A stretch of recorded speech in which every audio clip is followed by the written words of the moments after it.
Welcome to the Rim Break Rodeo. We hope this video helps. You will start by confirming prerequisites and taking the first actionable steps now.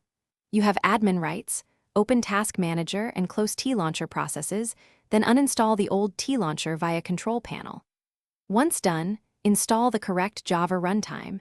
Java 8 versus Java 17 matters for some mods, so choose what your version requires.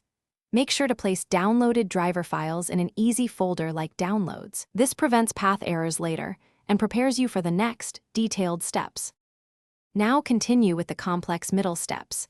Run the driver installer as administrator, watch for 64-bit versus 32-bit prompts, and accept driver signature warnings only if you trust the source.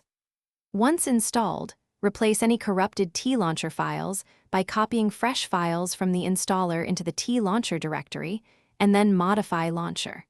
Properties to point to the new driver path. Make sure to clear the cache or temp folders used by Tlauncher, so the launcher loads the updated binaries instead of old cached ones. Finish by launching Tlauncher as administrator and letting the updater run, observe progress bars and wait for completion. Once done, test game startup and check Launcher.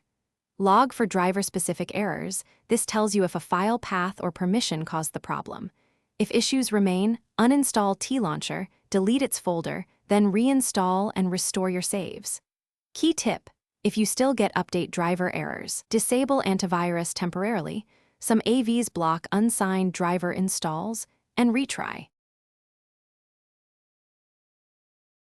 Thanks for watching. Consider subscribing if we helped you.